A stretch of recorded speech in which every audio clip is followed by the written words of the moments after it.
বাংলাদেশের স্বনামধন্য নির্মাতা মুস্তাফা সরোয়ার ফারুকী। বৈষম্য বিরোধী ছাত্র আন্দোলনের শুরু থেকেই তিনি সংহতি প্রকাশ করেছেন। আন্দোলনরত ছাত্রদের উজ্জীবিত করতে সোশ্যাল মিডিয়ায় সরব ছিল তাঁর উপস্থিতি। সাবেক প্রধানমন্ত্রী শেখ হাসিনার দেশত্যাগের পর নোবেল বিজয়ী অর্থনীতিবিদ ডক্টর মোহাম্মদ ইউনূসকে প্রধান উপদেষ্টা করে গঠিত হয়েছে অন্তর্বর্তীকালীন সরকার। নতুন সরকারকে অভিনন্দন ও স্যালুট জানিয়ে নির্মাতা ফারুকী ফেসবুকে একটি পোস্টও দিয়েছেন। সেই সঙ্গে দর্শকদের জন্য নিজের নতুন সিনেমার খবরও জানিয়েছেন একই বার্তায়। নতুন এই সিনেমা হবে পলিটিক্যাল স্যাটায়ার ধর্মী সিনেমা।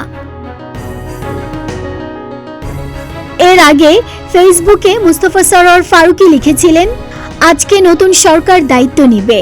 একসময় ভেবেছিলাম এই ফ্যাসিজমের থেকে বোধহয় আমাদের জীবদ্দশায় আর মুক্তি নেই। বাংলার সর্বস্তরের তরুণেরা আমাদের সেই কাঙ্ক্ষিত মুক্তির খোঁজ দিয়েছে।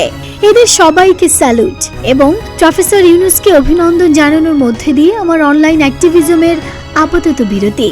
এখন সময় আমার নিজের কাজে ফিরে যাবার। নির্মাতা আরো বলেন, এর আগের অন্তর্বর্তী সরকারের সময় আমি বানাই 420। প্রকৃতির কি বিচিত্র খেয়াল দেখুন, আবার আসছে সেরকমই একটা দুষ্টু কিছু, তাও আরেক অন্তর্বর্তী সরকারের আমলে, যেটা শুট করেছি ফ্যাসিবাদের কালে। খোদার কসম, এটা মুক্তি পাওয়ার পরে তোমরা ভাইবো না আমি আগেই জানতাম এই সময়ে অন্তর্বর্তী সরকার আসবে, নইলে এটা কোন সাহসে বানাইলাম।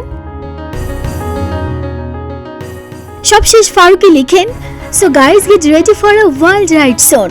Details coming shortly. আপাতত এইটুকু বলা যাক, এটা আমার প্রিয় জরা পলিটিক্যাল স্যাটায়ার। আর কে না জানে, স্যাটায়ার হচ্ছে সেই চাবুক যেটা ক্ষমতাবানদের আতঙ্কিত করে, যে কোনো অন্যায়ের বিরুদ্ধে প্রতিবাদ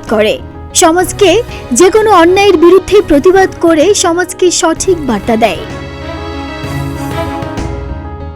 তবে অন্তর্বর্তী সরকার নিয়ে নির্মিত নতুন সিনেমার নাম কি হবে বা কবে নাগাদ ছবিটি মুক্তি পাবে সে ব্যাপারে কিছুই জানাননি গুণী এই নির্মাতা। ডেস্ক রিপোর্ট, প্রতিদিনের বাংলাদেশ।